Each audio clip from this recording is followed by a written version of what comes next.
Bismillahirrahmanirrahim. Assalamualaikum warahmatullahi wabarakatuh.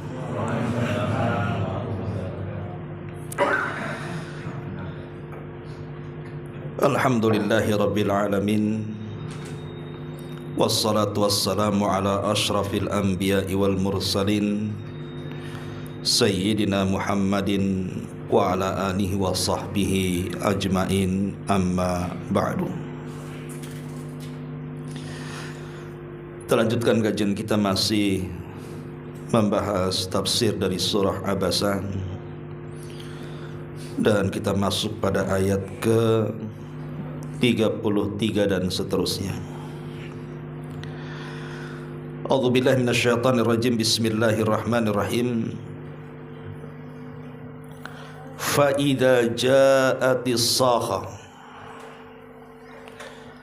maka apabila datang suara yang mengguntur dari tiupan sangkakala,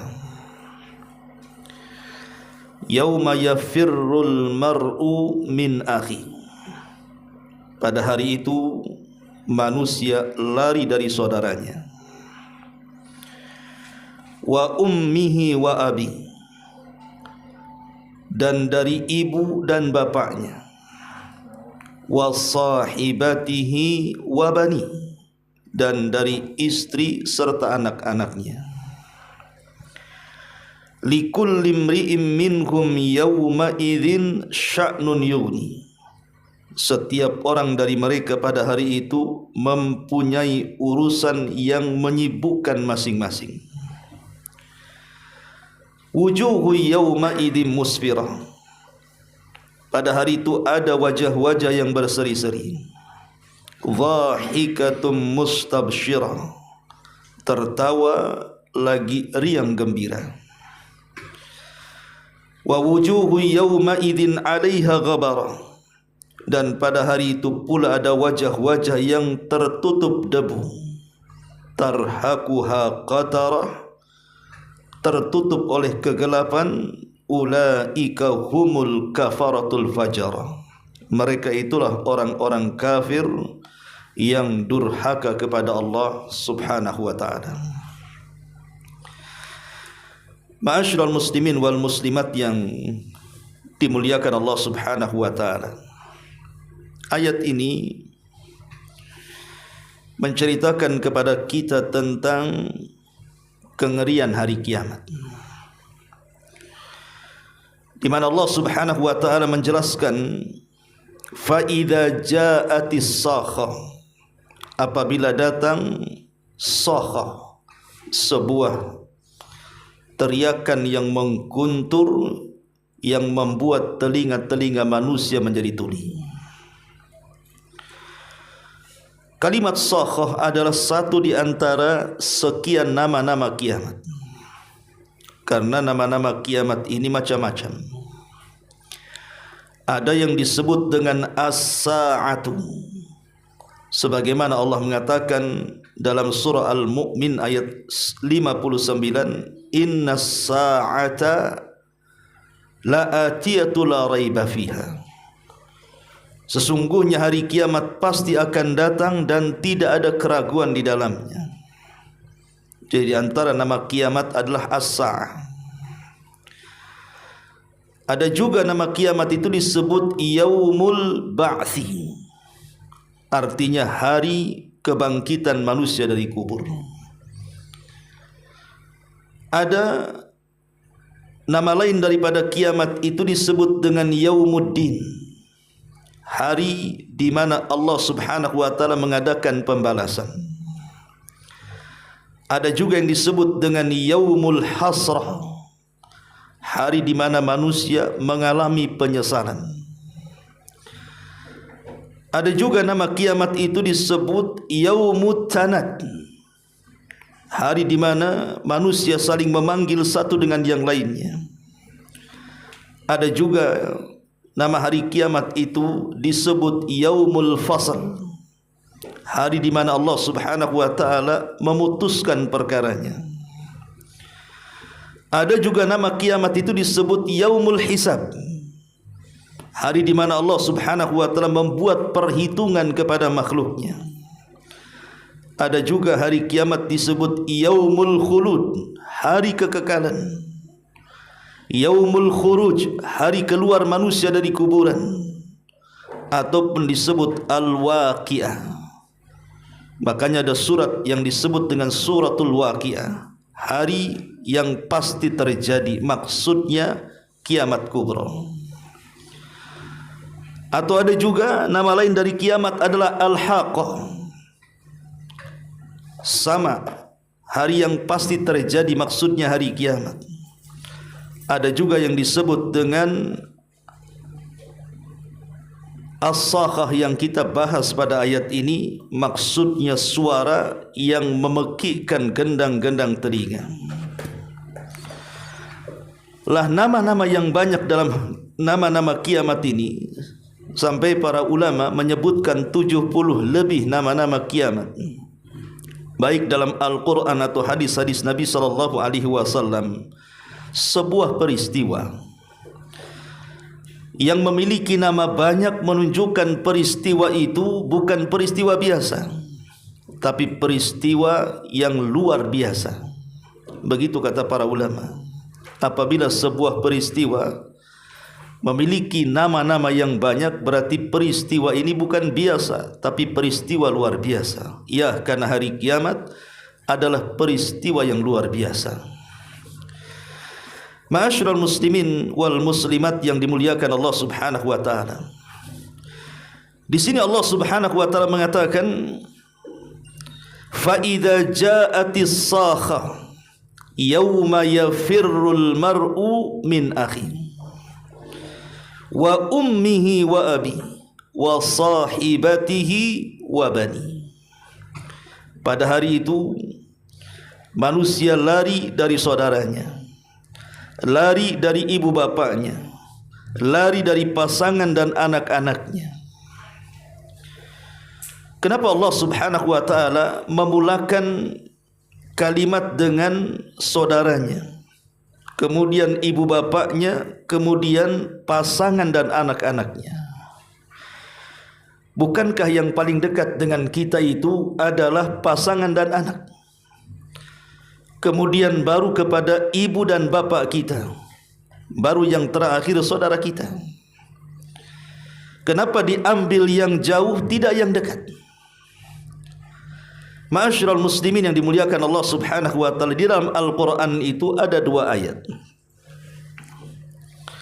Pertama, surah Al-Ma'arij ayat 11 sampai 14, di mana Allah Subhanahu wa taala berfirman, yawaddul mujrimu law yaftadi min adzabi yawma idzin bibani wa sahibatihi wa akhi wa fasilatihi allati tuwi wa man fil ardi jami'an thumma yunji.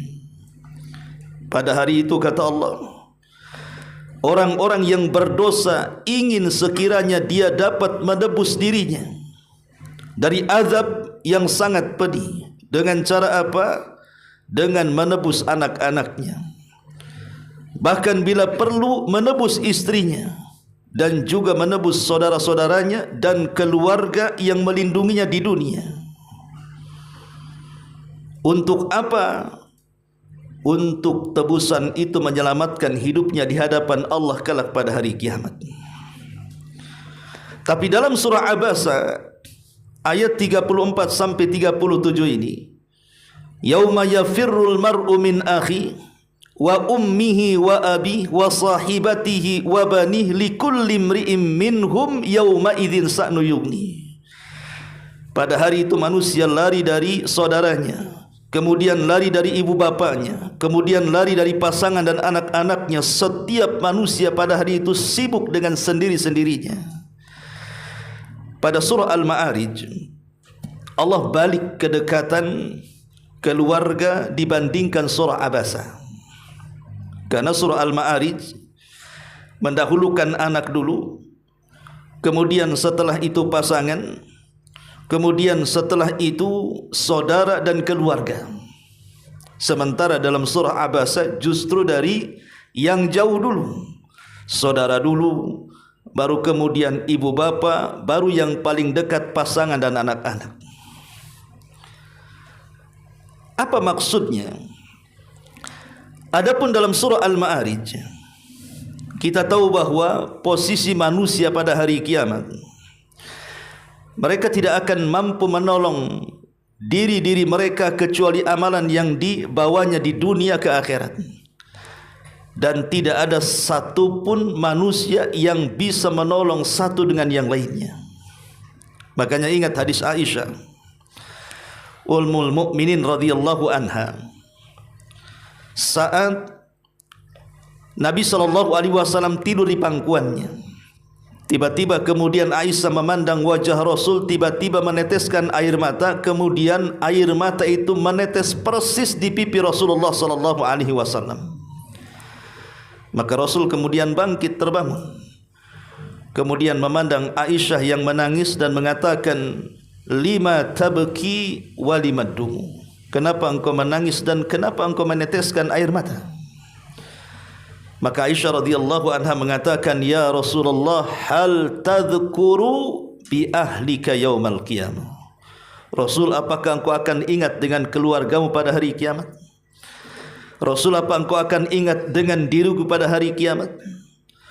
Maka Nabi SAW mengatakan, amma fi thalathati mawatin fala yadhkuru ahadun ahada. Adapun di 3 tempat tidak ada manusia yang ingat siapapun kecuali dirinya. Karena pada hari kiamat itu manusia tidak mungkin menolong orang lain sementara dirinya sendiri perlu ditolong. Makanya dalam surah Al-Ma'arij di sini Allah Subhanahu wa taala menggambarkan, yawaddul mujrimu law yaftadi min adzabi yauma idzin bibani. Pada hari itu orang-orang yang berdosa, dan setiap manusia pasti punya dosa. Tidak ada manusia yang tidak punya dosa. Setiap kita mati pasti membawa dosa. Lah ketika itu saking ketakutannya akan dosa yang disandangnya dengan azab yang dihadapannya, maka dia mengatakan, lau yaftadi min azabi yauma idzin bibani. Dia mengatakan, kalau sekiranya dia dapat menebus dirinya supaya selamat, dengan apa? Bila perlu dengan anak-anaknya.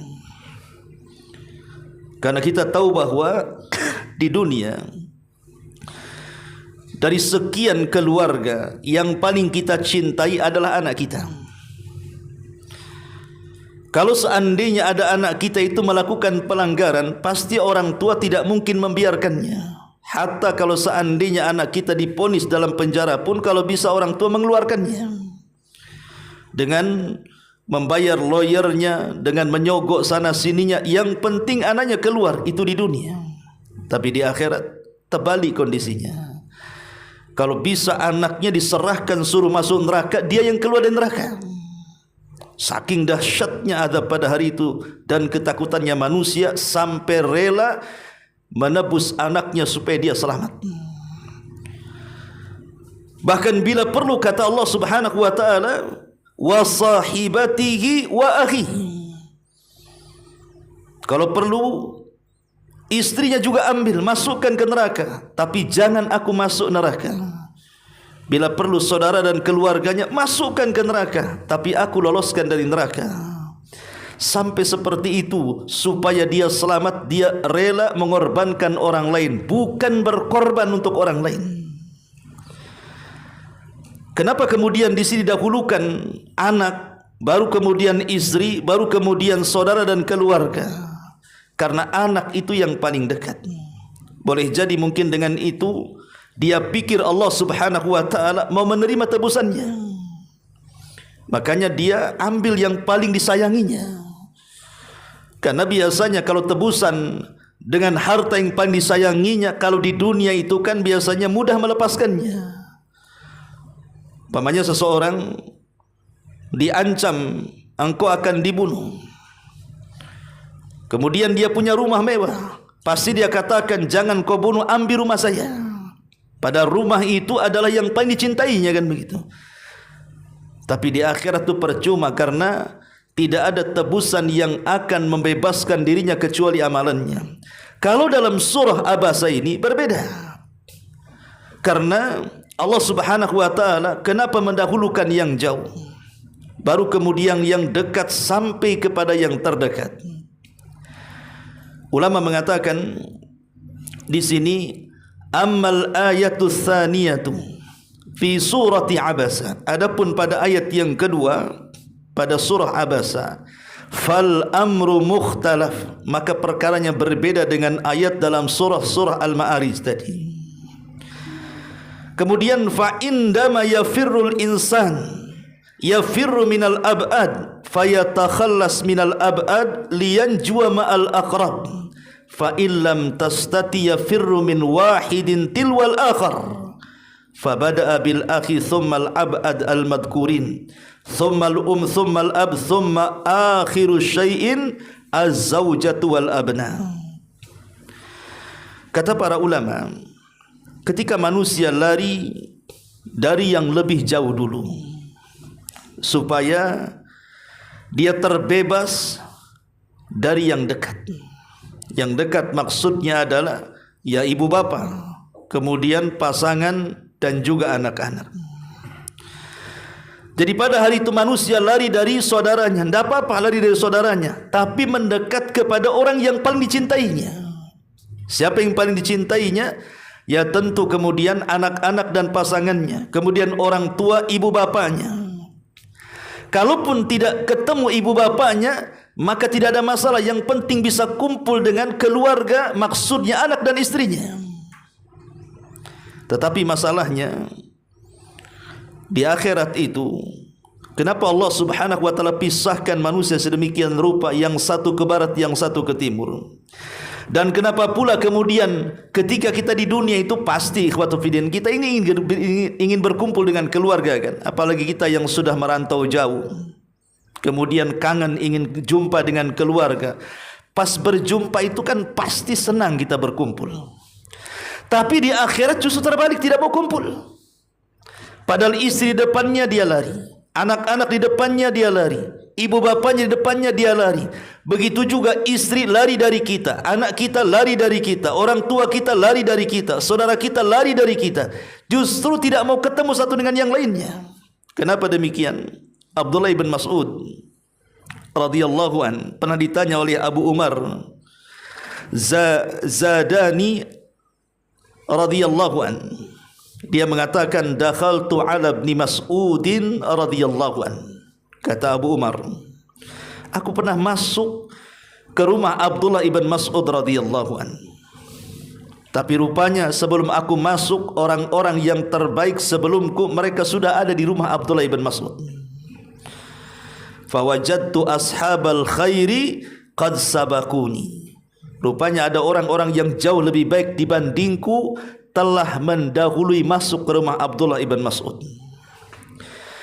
Maka kemudian aku pun bertanya kepada Abdullah ibn Mas'ud, ya Abdullah ibn Mas'udin, wahai Abdullah ibn Mas'ud, ada satu pertanyaan yang ingin aku tanyakan.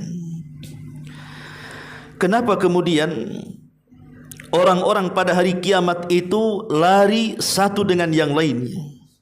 Lari dari saudaranya, lari dari ibu bapanya, lari dari pasangan dan anak-anaknya. Kenapa dengan mereka?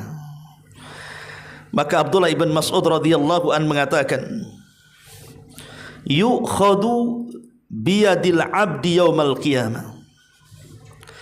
Nanti pada hari kiamat seseorang akan dipanggil di hadapan Allah Subhanahu wa taala. Fayunsabu ala ru'usil awwalin wal akhirin. Kemudian akan berdirikan di hadapan manusia dari mula-mula orang hidup sampai yang akhir orang mati. Artinya semua manusia akan hidup di padang mahsyar itu. Thumma yunadi mudadin. Kemudian datanglah penyeru yang akan menyeru. Hadza fulan ibnu fulan. Man kana lahu haqqun falyati ila haqqihi. Maka penyeru mengatakan, ini di sampingku ada fulan ibnu fulan. Maka barang siapa yang punya hutang hak yang belum ditunaikan di dunia, kemari datang kepada orang ini. Kemudian kata Abdullah ibn Mas'ud, fatafrahul mar'atu an yadura laha haqqun ala abiha. Maka datanglah seorang wanita dengan sangat bahagianya. Kemudian dia datang karena kebetulan yang di samping penyeru itu adalah ayahnya ataupun suaminya ataupun saudaranya ataupun boleh juga anak laki-lakinya. Kemudian wanita ini datang kepada laki-laki yang berada di samping penyeru itu, kemudian meminta kepada Allah, ya Rabb, aku memiliki hak kepada orang ini. Dia punya hutang kepadaku. Boleh jadi seorang bapa ketika di dunia dia tidak becus mengurus anak-anaknya, atau mungkin seorang suami dia belum bisa memberikan hak-hak istrinya, atau boleh jadi seorang anak laki-laki dia durhaka kepada orang tuanya. Maka si wanita ini meminta kepada Allah Subhanahu wa taala agar ditunaikan haknya hari ini juga.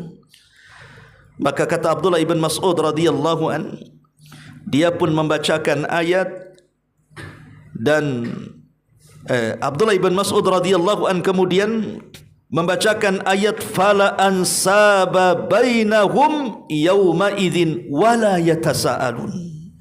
Maka pada hari itu tidak ada lagi hubungan nasab di antara mereka. Kalau di dunia mungkin ayah punya hutang, kita katakan lunas ajalah, itu ayah saya. Kalau di dunia mungkin antara pasangan suami istri saling memberikan uzur karena hak kekurangan masing-masing. Atau mungkin di dunia anak durhaka, kadang-kadang orang tua pun masih memaafkannya. Tapi di akhirat tidak melihat nasab dan hasab. Kalau berbuat salah di dunia, mau anda ini laki-laki atau suaminya, mau anda ayahnya, mau anda anaknya, mau anda istrinya, maka tidak ada nasab pada hari itu. Yang ada adalah saling menuntut haknya masing-masing. Wala yatasaalun, dan tidak akan juga ditanya, itu istri saya, itu suami saya, itu ayah saya, itu anak saya. Tidak akan bertanya soal itu. Maka Allah Subhanahu wa taala mengatakan, ati haula'i huquqahum, datangkan kepada mereka hak-hak yang belum ditunaikan di dunia, tunaikan sekarang. Dengan cara apa menunaikan haknya? Maka Allah Subhanahu wa taala berfirman kepada para malaikat, kata Abdullah ibn Mas'ud, khudhu min hasanatihi fa'utu kulla insanin biqadri talabatihi. Ambillah dari kebaikan-kebaikannya, berikan setiap manusia sesuai dengan tuntutannya. Jadi kalau dia pun orang tua, maka akan diserahkan pahala orang tua kepada anaknya. Kalau dia seorang suami, akan diserahkan pahalanya kepada istrinya. Kalau dia seorang istri, akan diserahkan pahala kepada suaminya. Kalau dia seorang anak, akan diserahkan pahala kepada bapaknya, dan begitu seterusnya. Ketika itu tidak ada hubungan nasab lagi. Yang ada hanyalah hutang piutang yang harus ditunaikan. Kemudian kata Abdullah ibn Mas'ud radhiyallahu an, fa in kana waliyan lillahi, kalau dia seorang wali-wali Allah Subhanahu wa taala, fudilat min hasanatihi mithqala habbatin min khardalin fayudha'ifuha Allah taala hatta yadkhulahu bihal jannah. Kalau dia seorang wali Allah, maka dia akan diutamakan dengan kebaikan-kebaikannya, walaupun sebiji zarah sekalipun Allah akan lipat gandakan sampai Allah masukkan dia ke dalam surga. Kemudian Abdullah ibn Mas'ud membacakan ayat, innallaha la yadhlim mithqala dzarratin wa in taku hasanatan yudha'ifha wa yu'ti min ladunhu ajran 'azima. Sesungguhnya Allah tidak mungkin menzalimi walaupun sebiji zarah sekalipun. Jika dia mendatangkan kebaikan, maka akan dilipat gandakan dan akan diberikan padanya pahala yang sangat besar. Artinya kalau seandainya kita ini orang baik, mungkinlah kita punya hak yang kurang kepada orang lain. Kita sudah berusaha di dunia selaku suami menunaikan haknya, selaku ayah menunaikan haknya, selaku anak menunaikan haknya. Tapi yang namanya di dunia itu pasti ada kekurangan kan? Tidak mungkin sempurna kan? Sehebat-hebatnya ayah mendidik anak pasti ada keteledoran. Sehebat-hebatnya suami mendidik istri pun pasti ada kekurangan. Sehebat apapun anak berbuat baik kepada orang tua pasti ada kekurangan. Kalau dia memang orang baik wali Allah, kata Abdullah bin Mas'ud, walaupun pahalanya sudah diberikan kepada orang yang mungkin ketika di dunia kurang memberikan haknya, dan tersisa kebaikannya walaupun sebiji darah, maka sebiji darah itu Allah akan lipat gandakan kembali. Kenapa? Karena orang ini orang baik. Ya. Kemudian thumma qara Ibnu Mas'ud mengatakan, fayaqulullahu ta'ala khudhu min a'mal. Kemudian wa in kana syakiyan, kalau seandainya orang ini orang jahat, kata Abdullah bin Mas'ud, qalatil malaikah, maka malaikat akan berkata, faniyat hasanatuhu wa baqiyat talibuna. Ya Rabb, orang ini tidak punya pahala, dosanya banyak, sementara yang nuntut dia banyak. Boleh jadi dia orang tua yang durhaka kepada anaknya, boleh jadi mungkin suami yang tidak menunaikan haknya atau sebaliknya, atau mungkin anak yang durhaka kepada orang tuanya, dia mati tidak bawa pahala. Yang nuntut banyak. Kalau seandainya dia tidak punya kebaikan, sementara orang-orang yang menuntut haknya banyak, fayaqulullahu ta'ala, maka Allah akan mengatakan, khudhu min a'malihim fa'udhifuha ila sayyiatihim. Kalau begitu, ambil dosa-dosanya, lipat gandakan kepada dia, dan masukkan dia ke neraka. Inilah yang menyebabkan kenapa pada hari kiamat itu Allah katakan, yauma yafirrul mar'u min akhi wa ummihi wa abi wa sahibatihi wa banih likulli imri'im minhum yauma idzin sya'nun yughni. Di mana orang lari dari saudaranya karena takut dituntut haknya, lari dari ibu bapaknya, dan ibu bapaknya juga lari dari dia karena takut dituntut haknya, ataupun mungkin lari dari istri dan juga anaknya karena takut dituntut haknya. Itulah kenapa mereka tidak mau saling ketemu. Itulah ngerinya kelak pada hari kiamat, bagaimana Allah Subhanahu wa taala gambarkan di dalam ayat ini. Karena nanti pada hari kiamat, ma'asyiral muslimin wal muslimat rahimakumullah, nasab itu sudah tidak berguna lagi. Nasab itu sudah tidak ada guna lagi. Allah Subhanahu wa taala berfirman dalam surah Al-Mu'minun ayat 101, fala ansaba bainahum yauma idzin wala yatasaalun. Tidak ada lagi hubungan nasab di antara mereka, dan mereka tidak akan saling tanya. Bahkan disebutkan dalam hadis Nabi yang dikeluarkan Imam Bukhari tentang pertemuan Nabi Ibrahim dengan ayahnya. Nabi SAW mengatakan, yalqa Ibrahimu abahu Azar yaumal qiyamah. Satu hari Nabi Ibrahim akan dipertemukan dengan ayahnya Azar pada hari kiamat. Wa ala wajhihi Azara qataratun wa ghabara. Sementara di wajah ayahnya Ibrahim Azar itu dipenuhi dengan noda-noda hitam dan penuh dengan debu. Fayaqulu lahu Ibrahim, maka Ibrahim berkata kepada ayahnya, alam aqul laka la ta'sini. Wahai ayahku, dahulu di dunia aku sudah katakan kepadamu, engkau jangan ingkar denganku. Kenapa kau tidak ikut? Aku sudah katakan aku nabi, aku rasul. Kenapa kau bermaksiat kepadaku? Fayaqulu abuh, maka bapaknya mengatakan, fal yawma la a'sika ya Ibrahim. Pada hari ini aku mengakui aku tidak akan bermaksiat lagi kepadamu wahai Ibrahim. Ketika ayahnya sudah menyesali kondisinya, maka Ibrahim pun kemudian berdoa kepada Allah Subhanahu wa taala, ya Rabb, innaka wa'adtani alla tuhzinani yauma yub'atsun. Ibrahim mengatakan, ya Rabb, bukankah engkau telah menjanjikan bahwa engkau tidak akan menjadikan aku dihinakan pada hari kebangkitan ini? Maka kemudian Ibrahim mengatakan, fa ayyu huzzi akhza min abiil abad. Kata Ibrahim, maka apakah kehinaan yang lebih rendah dibandingkan ayahku kau masukkan ke neraka? Maka Allah Subhanahu wa taala mengatakan, ya Ibrahim, inni haramtul jannah 'alal kafirin. Masalahnya, wa Ibrahim, aku sudah haramkan siapapun surga dari orang kafir. Tidak ada orang kafir masuk surga, kata Allah. Tsumma yuqalu, kemudian dikatakan kepada Ibrahim, ya Ibrahim, ma tahta rijlaik. Kemudian dikatakan kepada Ibrahim, wahai Ibrahim, perhatikan apa yang ada di bawah kakimu. Fayangdur, maka dia pun melihat ke bawah kakinya. Fa idza huwa bidhihin mutalattakhin fayukhadu bikawamihi fayulqa fin nari. Lalu Ibrahim pun melihat ke bawah kakinya, ternyata ada seekor hyena yang kotor berlumpur, lalu diseret dengan ikatan pada kakinya, lalu dilemparkan ke dalam api neraka.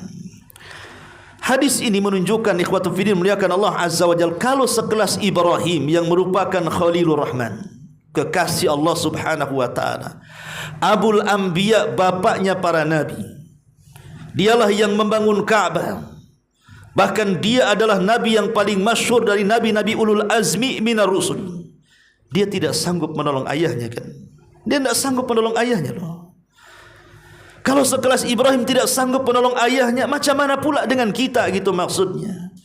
Ketika seseorang lari dari saudaranya, lari dari ibu bapaknya, lari dari anak istrinya, karena itu mustahil mereka bisa menolong kita, sebagaimana kita pun mustahil menolong mereka.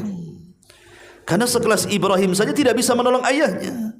Begitulah dahsyatnya, kata Allah Subhanahu wa taala, pada hari ketika datang sakhah, tiupan sangkakala yang kedua, pada hari dibangkitkan manusia.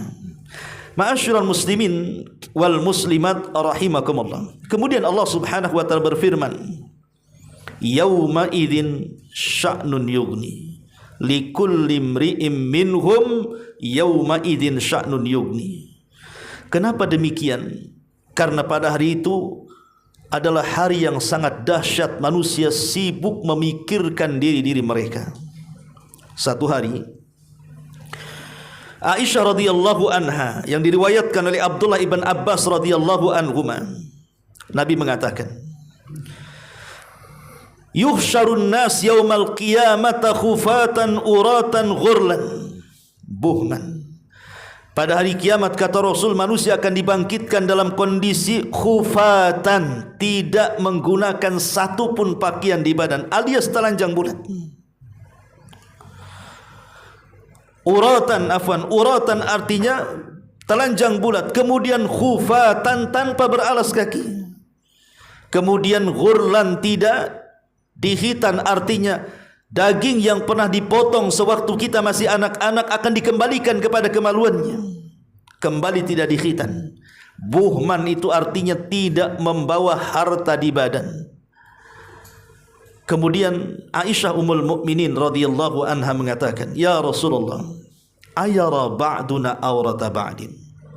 Rasul, apakah nanti pada hari kiamat kalau kita dibangkitkan telanjang, kembali tidak dikhitan, tidak beralaskan kaki, dan tidak membawa harta di badan, macam mana kami wanita yang auratnya tampak? Apakah manusia akan memandang aurat yang lainnya? Kalau di dunia orang telanjang semuanya, pasti akan memperhatikan satu dengan yang lainnya. Itu yang ada di pikiran Ummul Mukminin Aisyah radhiyallahu anha. Macam mana kami kaum perempuan? Karena kita tahu Aisyah itu adalah manusia yang paling tinggi rasa malunya. Makanya dia mengatakan, ya Rasul, bagaimana dengan aurat-aurat kami? Apakah nanti manusia akan memandang aurat yang lainnya? Maka Nabi SAW membacakan ayat ini, likulli imri'in minhum yauma idzin sya'nun yughni. Wahai Aisyah, Allah sudah mengatakan setiap manusia pada hari itu sibuk dengan urusannya masing-masing. Tidak sempat mereka memandang orang lain, tidak sempat mereka memperhatikan orang lain. Yang mereka perhatikan diri mereka sendiri, macam mana dia bisa selamat, gitu maksudnya. Lihat bagaimana dahsyatnya Allah gambarkan dalam Al-Quran tentang kondisi hari kebangkitan. Kemudian Allah Subhanahu wa taala mengatakan di sini, wujuhu yawma idzin musfirah. dhahikatun mustabsyirah wa wujuhu yawma idzin 'alaiha ghabarah tarhaquha qatarah ulaika humul kafaratul fajarah. Allah katakan di sini, pada hari itu ada wajah-wajah yang berseri-seri, tertawa dan riang gembira. Pada hari itu pula ada wajah-wajah yang tertutup dengan debu dan suram, tertutup oleh kegelapan maksiatnya. Mereka itulah orang kafir dan durhaka. Ma'asyiral muslimin wal muslimat rahimani wa rahimakumullah. Di dalam Al-Quran ada beberapa ayat yang menceritakan tentang kondisi wajah-wajah orang-orang yang beriman dan wajah-wajah orang kafir. Pertama disebutkan dalam surah Al-Qiyamah ayat 22-23. Allah mengatakan wujuhu yawma idzin nadhirah ila rabbiha nadhirah. Wajah-wajah orang-orang yang beriman pada hari itu berseri-seri karena mereka memandang wajah Rabbnya. Kemudian disebutkan juga di dalam surah Al-Ghashiyah ayat 8-9, wujuhu yawma idzin na'imah li sa'yiha radiyah. Pada hari itu banyak pula wajah-wajah yang berseri-seri merasa senang karena urusannya sendiri. Kemudian juga Allah mengatakan di dalam surah Al-Imran ayat 106, yauma tabyaddu wujuh. Pada hari itu ada wajah-wajah yang sangat putih bersih. Dan dalam surah Abasa yang kita kaji, wujuhu yauma idzim musfirah dhahikatum mustabsirah. Pada hari itu ada wajah-wajah yang berseri-seri, tertawa lagi riang gembira. Ini gambaran wajah orang-orang yang beriman. Tapi lihat wajah gambaran orang-orang yang kafir dan bersedih. Allah mengatakan dalam surah Al-Qiyamah ayat 24-25-nya, wujuhu yawma idzim basirah tadhunnu an yuf'ala biha faqirah. Dan wajah-wajah orang-orang kafir yang bersedih itu pada hari itu muram durja. Mereka yakin bahwa akan ditimpakan kepada mereka malapetaka yang dahsyat. Kemudian juga Allah Subhanahu wa taala katakan dalam surah Al-Ghashiyah ayat 2-3, wujuhu yawma idin khashi'ah amilatun nasibah. Pada hari itu banyak wajah-wajah tertunduk hina karena bekerja keras, lagi kepayahan, tapi ujung-ujungnya masuk neraka. Dan Allah katakan dalam surah Al-Imran ayat 106-nya, wa taswaddu wujuh. Pada hari itu ada wajah-wajah yang hitam muram. Dan di sini dalam surah Abasa Allah katakan wujuhu yawma idzin 'alaiha ghabarah tarhaquha qatarah. Pada hari itu ada pula wajah-wajah yang tertutup dengan debu, tertutup oleh kegelapan, ditimpa kehinaan dan kesusahan. Begitulah Allah Subhanahu wa taala bedakan antara orang-orang yang akan mendapatkan kebahagiaan dari orang-orang yang beriman, dan juga wajah orang-orang kafir yang akan mendapatkan kesedihan dan siksaan. Di sini Allah Subhanahu wa taala mengatakan wujuhu yawma idzim musfirah. Pada hari itu ada wajah-wajah yang musfirah. Para ulama tafsir mengatakan wujuhu yawma idzim musfirah dhahikatun mustabsyirah, ay yakunun nas hunalika fariqaini. Maksudnya pada hari kiamat manusia akan terbagi menjadi dua kelompok. Masruratun farihatun min sururi qulubihim qad zaharal bishru ala wujuhihim wa haula'i ahlul jannah. Kelompok yang pertama adalah kelompok yang dipenuhi dengan perasaan riang gembira yang terpancar dalam hati-hati mereka, kemudian tampak dalam wajah-wajah mereka. Karena ikhwatu fiddin, kalau hati senang pasti juga akan berpengaruh kepada wajahnya. Orang kalau hati senang, lihat wajahnya, ada yang siul-siulan kan, ya, lagi senang tuh katanya, sial-siul aja kan itu. Tapi kalau hati sumpek, lihat wajahnya saja untuk senyum itu susah kan, merengut saja, lagi susah tuh katanya, kasih banyak utangnya. lagi masalah dengan istrinya tuh katanya. Jadi di dunia saja kita bisa menampakkan ataupun tampak pada orang lain dan kita bisa menilainya. Oh, si fulan itu lagi senang, nampak dari wajahnya. Oh, si fulan lagi susah, nampak dari wajahnya. Ya, karena wajah itu cerminan hati manusia. Wajah itu cerminan dari hati manusia. Kalau hatinya senang, nampak dalam wajahnya. Lah begitu juga pada hari kiamat. Ketika orang-orang yang memang hatinya disenangkan oleh Allah Subhanahu wa taala terpancar dalam wajahnya, berseri-seri, riang gembira, tertawa-tawa. Merekalah kata para ulama, wa haula'i ahlul jannah. Merekalah orang-orang yang akan masuk ke dalam surga. Tetapi ada wajah-wajah yang kedua. Wajah-wajah yang gabarah, tarhaquha qatarah. Maksud qatarah artinya saudaun mudlim, wajah yang sangat gelap gulita. Wajah yang sangat gelap gulita. Kenapa? Karena dipenuhi dengan kegelapan dosa yang ia bawa sampai ke akhiratnya.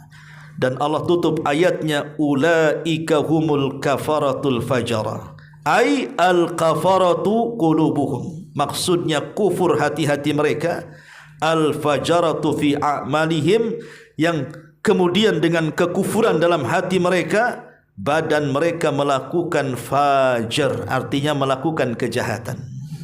Karena kita tahu bahwa kekufuran itu kan dalam hati. Kekufuran itu nampak dalam hati. Makanya sering saya katakan bahwa kufur itu ada 3 macam. Ada jenisnya kesyirikan, ada jenisnya kenifakan, ada jenisnya kemurtatan. 3-tiganya amalan hati. Ya. Lah hati inilah yang kemudian kalau orang tercabut akidahnya, maka akan terpenuhi dengan kesyirikan. Orangnya disebut musyrik. Kemudian dipenuhi dengan kenifakan, orangnya disebut munafik. Kemudian juga akan dipenuhi kemurtatan, orang yang disebut murtad. Dan itu awalnya dalam hati, ikhwan. Lah itulah disebut dengan kafarah. Kalau kemudian kekufuran, kemunafikan, kemurtatan itu sudah ada dalam hati, kemudian dia tampakkan lewat perbuatan, boleh jadi yang murtad dia jelas-jelas ngomong saya pindah agama, itu sudah fajir itu. Fajir itu perbuatannya, kufur itu hatinya, ya. Ataupun munafik, mulai kemudian dia mengadu-adukan ayat satu dengan yang lainnya. Karena nifak itu kan ada 2. Maksud saya itu nifak akbar, ya. Nifak i'tiqad, keyakinan, bukan nifak amal. Kalau nifak amal tidak kufur. Maksudnya nifak i'tiqad, keyakinan yang hanya menampakkan keislaman tapi menyembunyikan kekufuran. Tapi akan terasa dari mereka dengan apa? Dengan suka menabrak-nabrakan satu ayat yang lainnya dalam rangka membuat keraguan-raguan kaum muslimin supaya ragu dengan agamanya. Ataupun kesyirikan dengan perbuatannya. Datang ke dukun, percaya kepada tangkal, datang ke kuburan meminta-minta, dan begitu seterusnya. Itulah disebut al-kafarah dalam hatinya, al-fajarah dalam perbuatannya. Dan mereka adalah ashabun nar, orang-orang yang akan masuk ke dalam neraka. Ma'asyiral muslimin wal muslimat yang dimuliakan Allah Subhanahu wa taala, dari uraian sini, dari kalimat faida ja'atis sakha sampai kepada ulaika humul kafaratul fajara. Ini ringkasan kecil dari perjalanan hari kiamat. Bahwa kita tahu bahwa sebelum terjadi kiamat itu kan diawali dengan keadilan Allah Subhanahu wa taala dengan menampakkan tanda-tanda yang disebut dengan alamatus sughra dan alamatul kubra. Dan itu dua-duanya keadilan Allah, di mana Allah tidak sekonyong-konyong mendatangkan kiamat, tapi memberikan alamat dulu supaya menjadi ibrah bagi manusia, sadar atau tidak. Ya. Dan alamat kiamat kecil ini kan sudah banyak muncul di mana-mana. Boleh jadi mungkin 90% lebih sudah muncul dari zaman ke zaman sampai hari ini. Seperti Rasul mengatakan dalam sebuah hadis yang ditanya oleh Jibril bertanya kepada Rasul tentang apa amarahnya, apa tanda-tandanya. Maka Rasul mengatakan antalidal amatu rabbataha, ketika seorang anak, seorang ibu atau seorang budak melahirkan tuannya. Seorang budak melahirkan tuannya. Dan apa yang dikatakan Rasul sudah menjadi sebuah kenyataan kan. Apa maksudnya budak melahirkan tuannya? Maksudnya munculnya anak-anak durhaka kepada orang tuanya. Karena ada istilah di masyarakat yang sering kita dengar, orang tua kalau kaya pasti anak akan jadi raja. Tapi kalau anak yang kaya dipastikan orang tua jadi budaknya. Kan seperti itu. Kalau orang tua kaya, anak apapun diminta dia pasti dikasih dia. Nak, kau minta apa? Ambil. Ya. Mau beli apa? Ambil. Jadi raja dia kalau orang tuanya kaya ya. Coba kalau seandainya kita balik, orang tuanya miskin, anaknya pula jadi kaya raya. Sedikit yang birrul walidain kalau sudah seperti ini. Kenapa? Rata-rata kemudian orang tuanya akan jadi budak dia. Itulah yang disebut antalidal amatu rabbataha. Ya. Ingat kemarin di Facebook itu ada masuk ke beranda itu, ada anak gadis pegang pisau membunuh ibunya. Saya baca-baca, rupanya gara-gara skincare. Ibunya nggak ngasih duit katanya, ditusuk ibunya tuh. Nauzubillah, gara-gara skincare. Ya. Nah ini kan luar biasa. Ya. Dan banyak sekali tanda-tanda kiamat kecil kan sudah muncul. Tidak bisa membedakan mana laki-laki, mana perempuan. Di belakang tampak perempuan. Ketika disapa nengok rupanya janggutan. Kan banyak kan. Ya, saya lihat di YouTube ketika di Thailand ya sudah mengesahkan LGBT itu. Ya. Kan saya lihat di YouTube itu. Itu berjanggut dua-duanya kawan. Sedang rangkulan kan itu. Tapi kan gemulai ndak karuan. Kayak orang enggak ada tulang. Na'udzubillah, ini kan tanda-tanda kiamat ya kawan. Tanda-tanda kiamat ini sudah bermunculan di mana-mana. Tidak bisa membedakan mana laki-laki, mana perempuan. Berdekatannya pasar dan zaman, tersebarnya perzinahan, riba dan yang semacamnya. Artinya hampir 99% lebih tanda-tanda kiamat kecil itu sudah muncul. Tinggal tanda-tanda kiamat besar. Dari munculnya Dajjal, kemudian munculnya turunnya Isa bin Maryam, keluarnya Ya'juj wa Ma'juj, kemudian dukhon yang ada di langit, kemudian binatang yang keluar dari perut bumi kemudian menstempel manusia, sampai kepada gempa ataupun matahari terbit dari arah timur, dari arah barat, dan diakhiri dengan api yang keluar dari Adan. Kemudian disitulah terjadi kiamat besar. Lah yang ingin saya katakan ikhwatu fiddin, itulah kemudian ayat ini menggambarkan kepada kita bahwa kiamat ini sebuah kepastian dan harus diimani. Minimalnya kalaupun tidak kiamat besar, di sana ada kiamat kecil, maksudnya adalah kematian. Kematian itu pasti, lebih pasti dibandingkan kiamat besar. Kematian itu lebih pasti dibandingkan kiamat besar. Bukan kita katakan tidak pasti kiamat besar, pasti. Tapi waktunya kapan kan Allahu a'lam. Tapi kalau kiamat kecil kan sudah kita prediksi. Kematian kita kalau sudah kita prediksi, ikhwan. Kenapa saya katakan bisa diprediksi? Karena Nabi SAW ketika bicara soal usia umat dia sudah mengatakan angkanya.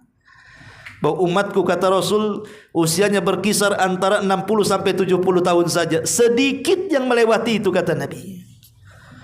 Artinya kalau sekarang kita usianya sudah 59 9 bulan, siap-siap aja OTW itu, ya kan?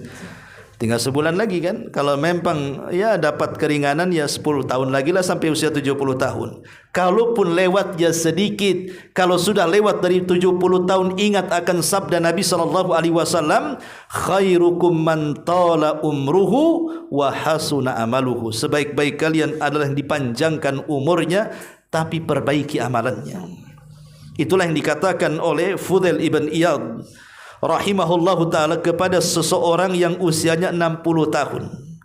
Dia mengatakan, ahsin fima baki yughfar, ahsin fima baki yughfar laka fima baki wa fima madha. Perbaiki sisa hidupmu wahai bapak, maka dosa-dosamu yang sekarang dan yang telah kau lakukan Allah hapus, katanya. Tapi kalau engkau tidak memperbaiki sisa hidupmu, maka Allah tidak akan pernah memberikan taufik dan ampunannya kepadamu. Ma'asyiral muslimin yang dimuliakan Allah Azza wa Jalla, ini di antara akhir tafsir daripada surah Abasa wa Tawalla, dan kita akan beralih kepada surat yang selanjutnya. Wallahu a'lam bishawab. Mudah-mudahan ada manfaatnya. Kita akhiri dengan doa kafaratul majlis. Subhanakallahumma bihamdika asyhadu an la ilaha illa anta astaghfiruka wa atubu ilaik. Allahu taala alam. Assalamualaikum warahmatullahi wabarakatuh.